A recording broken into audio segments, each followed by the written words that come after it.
What's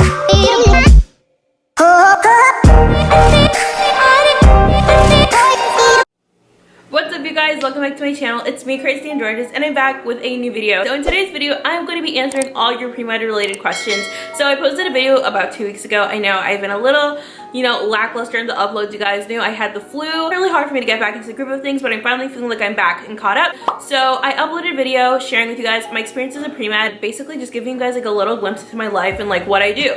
And a lot of people really liked that video, and a lot of people reached out to me, messaged me, and Instagram DM'd me asking me questions. And so I figured it'd be really great for me to just make a quick little video answering your questions. So I told you guys on Instagram, I said send me your questions and I'll go ahead and answer them in this video. I put them in my notes section of my phone so if you see me looking down.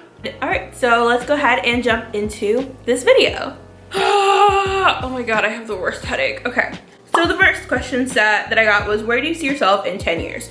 So I assume that in regards to in 10 years, you meant like, where do I see myself professionally? So professionally in the next, right now I'm 21, in the next 10 years, I would hope that I am a doctor and licensed and hopefully almost done, hopefully done with residency. I go into my senior year in the fall this year of 2019. I should be graduating next year in 2020 in May. And I am going to be entering medical school in 2021. That's because I'm actually going to take a gap year where I'm actually going to spend a little bit more time doing some things outside of school that I've been able to do that I haven't really been able to do due to the fact that school obviously takes up a lot of my time.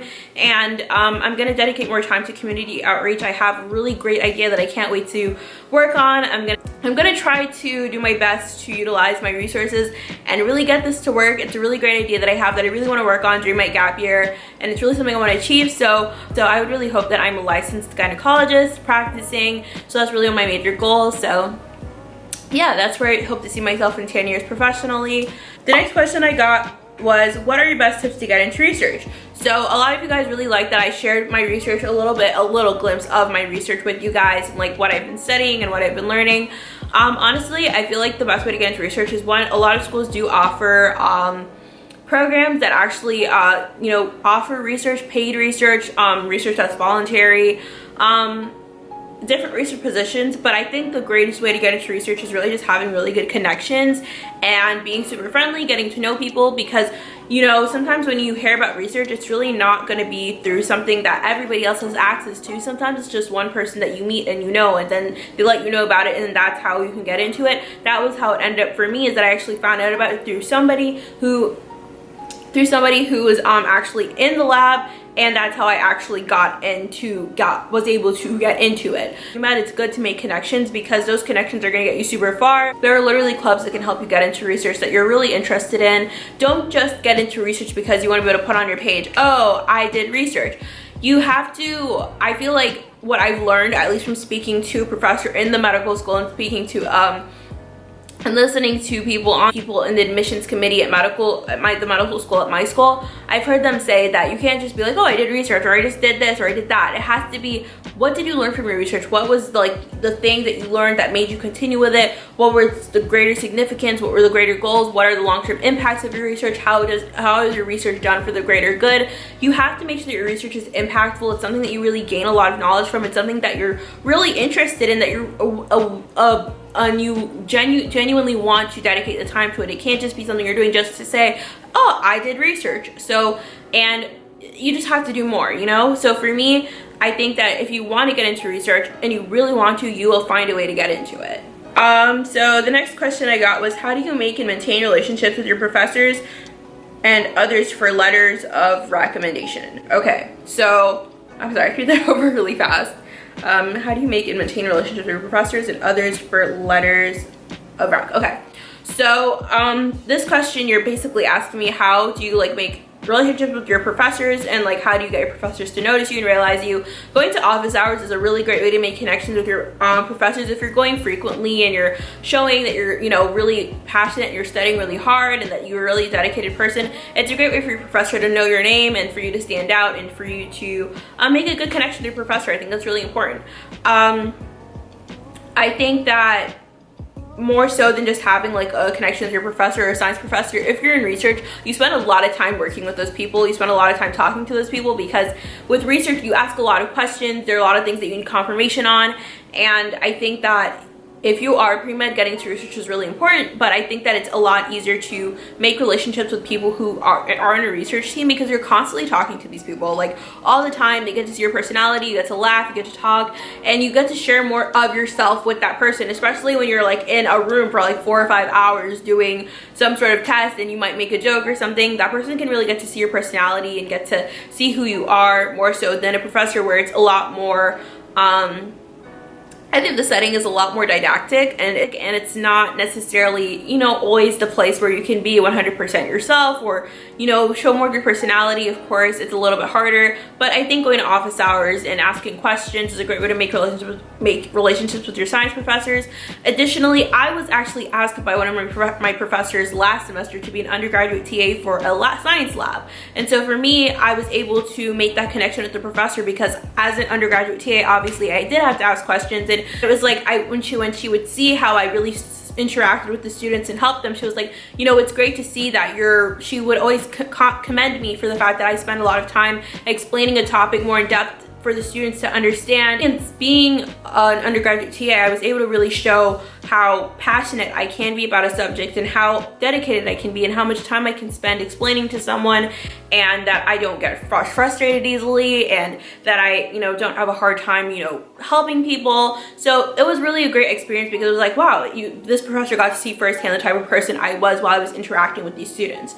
Okay, so the next question I got was, what are some of your hobbies? So obviously one of my hobbies is obviously right here on YouTube. I love making YouTube videos. I don't think people realize the amount of time and effort that goes into making YouTube content. I think that they think it's like something really silly and doesn't take a lot of time.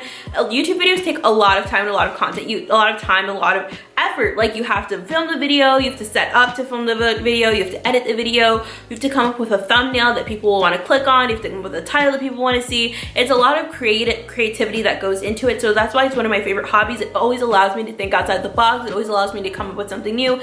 I spend so much time doing school stuff that sometimes I don't get to be as creative as I'd like. So I really enjoy doing YouTube because it allows me to, it's a great creative outlet for me. Another one of my hobbies, if you guys didn't know, hobbies is actually making wigs. I really enjoy doing it.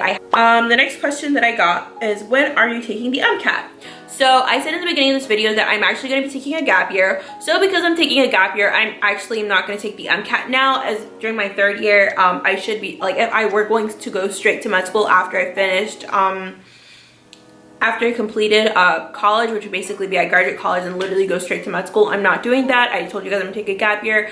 I'm going to actually take the MCAT in January of 2020, or maybe at the end of this year, depending. I feel like I'm gonna take it January 2020 because I want to use winter break this year to really, you know, have that time to grind and study and focus. And I'm also gonna use the summer to study and review either the end of this year or early next year. So yeah, so I'm gonna have my gap year, and that's when I'm taking the MCAT.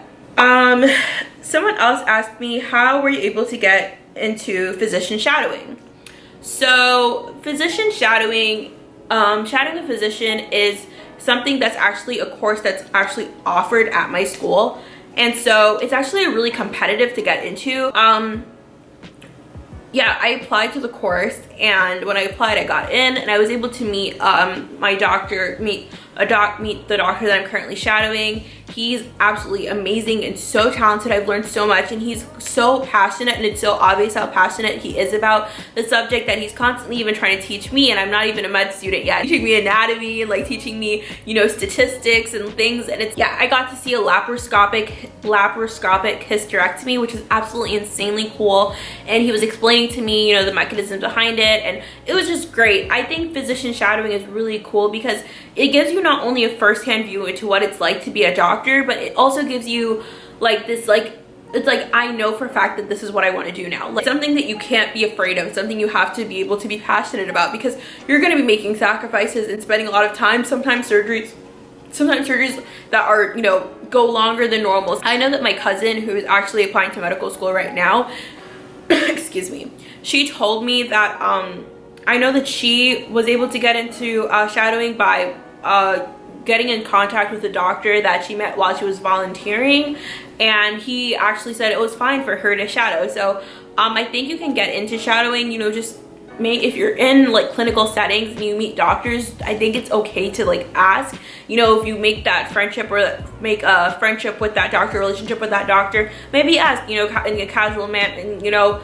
ask in obviously a professional way. Don't like be like rude about it or demanding, but you know, maybe ask in like a, hey, you know, I really enjoy this, I would love to shadow you, maybe, you know, just bring it up in conversation and ask. And you know, obviously the worst they can say is no, but you know, the next question I got was, what is your shadowing experience like so far? And I kind of just answered that, or I said I really was able to, I'm really learning so much firsthand stuff. Like I get to see anatomy firsthand, I get to learn statistics firsthand. I get to see cancers and what tumors and stuff look like firsthand, and I get to learn some medical terminology and understand, you know, the significance of certain prefixes and suffixes. I can barely speak today. Okay, I get to learn the significance of certain suffixes and prefixes and root words and stem words and where these words are derived from. Like, I just learned that carcinoma is actually just like a crab-like tumor. Like, what? That's like, what? And you actually do end up learning quite a few stuff while just literally being there and watching and asking a question here and there while they're working. So another question I got was, I'm starting college in the fall and I don't know what major would be best to do, be pre-med. Do you have any recommendations? Okay, here's what I'll say, here's what I've learned. You do not need to be a science major to be pre-med. I am a science major, but that does not mean that you have to be a science major. I know someone who's actually an English major and is pre-med, and her GPA is great, her GPA is high, she loves English, it's something she always loved, but she also really wanted to be a doctor and enjoyed science as well. So instead of doing science, she decided to be an English major, and she's doing great in that. And I'm 100% sure if anybody gets to medical school, she will definitely get into medical school. So you don't have to do any particular major. Find something that's really interesting to you. Find something that you're genuinely passionate about. You can do any major. You can just do a health related major, a health communications related major, and obviously incorporate the pre-med courses into that. And it can be great because you learn so much more than just being able to do like organic chemistry or being able to do biochemistry or being able to do physics. There's so, you know, you learn those people skills and social skills, which I think are really important. You can do any major that you want. Just pick a major that you're genuinely interested in, read up on. And I would always recommend that, what I've learned is that a lot of schools like to see that you do actually have like a social science, maybe a minor, or show a social science minor. It's always like kind of great and a good way to kind of help yourself stand out, but it's not necessary. At the end of the day, just make sure you pick a major that you're genuinely passionate about, that you genuinely can spend time to do well in. And if you pick a major that's like that, then you'll be fine. So yeah. All right. So that's the end of all the questions that I got, and I hope that I answered a lot of them and that I gave you guys really good advice. I did not write down like anything before like I said this. I just did this really organically, like I'm talking to my friend or giving my friend advice. I really hope that you guys learned a thing or two. If you have any other questions, of course, as always, just go ahead and send me Instagram DM. I check my Instagram DMs daily. I respond, even if I respond like 12 or 15 hours later, because I'm very busy. I'm not always on my phone. I promise I will respond. Thank you guys so much for watching. Go ahead and hit the subscribe button down below so you can see more videos from me, and I'll see you guys in my next video. Love you guys. Bye.